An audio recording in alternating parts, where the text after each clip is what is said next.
Ken Barron with the National Association of Black and White Men.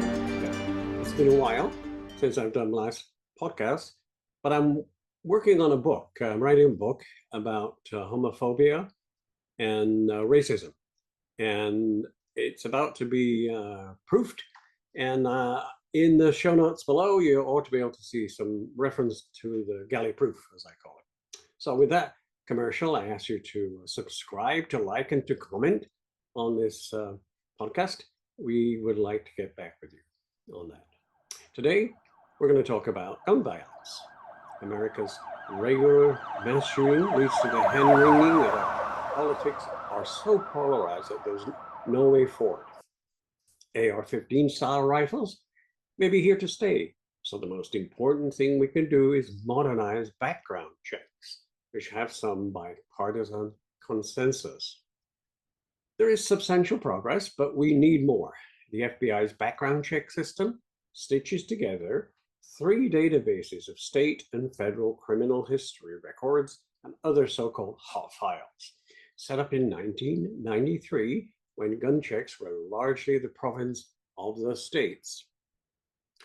This checks records to either approve consumer purchases from federally licensed firearm dealers or deny them in 10 categories of prohibited people. These are felons, fugitives, convicted drug users, people in the country illegally, people who have renounced U.S. citizenship, anyone dishonorably discharged in the military, people under a restraining order with regard to an intimate partner or convicted of a misdemeanor, violent crime, and anyone who has been adjudicated as mentally deficient or committed to a psychiatric institution. The system still has enormous data gaps, loopholes, and disputes over how these prohibited categories should be defined. Missing even one critical record can lead to tragedies. Mental health records provide an especially vexing example. State piracy laws frequently prohibit sharing of records. Healthcare providers are hesitant to do this, and most states like a contact person to collect the information to send it to the FBI. In April 2007, Shung Ho Cho killed 32 people at Virginia Tech University with guns he had bought despite a documented history of court-ordered mental health treatment, records of which never made their way into this system. Early reporting indicates that, for example, Mauricio Garcia, the gunman who this month killed 8 people outside Dallas, was in 2008 expelled from the army after 3 months, perhaps because of mental health issues. This led to a dishonorable discharge and triggered a bar on obtaining a gun. A 2013 study by the National Consortium for Justice Information and Statistics concluded that as much as a quarter of felony convictions were not available in this database NICS. Orders deriving from domestic relationships cases may reside only in a local courthouse and are challenging to untangle. Many drug arrests don't make their way into the system either. In 2021, the families of 9 people massacred at the Emmanuel AME Church in Charleston, South Carolina, reached an $88 million settlement with Justice Department of their suit alleging that gaps in the NICS data enabled the racist killer to obtain a gun despite his earlier drug arrests. But there's been important progress. Congress passed the President George W. Bush and he signed in the NICS Improvement Act, intended to provide in the states grants to make their mental health and other records to the NICS. 32 grants to state level agencies totaling $42 million were awarded through the 2020 fiscal year.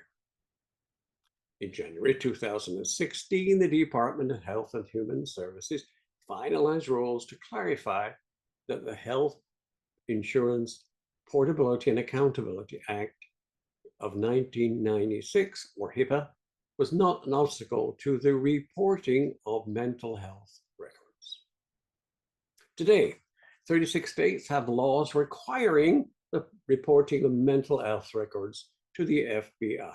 The number of these records in the system has soared to 6.88 million early this year from 531,000 at the end of 2008. The number of purchases that were blocked because of mental health issues advanced in lockstep. Last year, the bipartisan Safer Communities Act provides new challenges and opportunities. The law expands the gun purchase prohibition for people convicted of domestic violence or subject to a restraining order to include dating partners, not just people married to or living with the victim. Reformers applauded this closing of the boyfriend loop, as it's called, but the worry is that many criminal history records don't clarify whether such a relationship existed. A more basic problem involves simply identifying the prospective gun buyer. And in 2023, are we really going to continue to allow purchasers to show only a driver license, an easily and regularly forged document? Common sense argues that buyers should be required to provide fingerprints, which would be read at a gun show, for example. There are issues that cry out for more general attention, more media coverage, and more bully pulpit focus from police chiefs and FBI honchos and the president and this Congress, more appropriated money and more public shaming of lazy or recalcitrant state and local governments and healthcare providers who know someone is dangerous.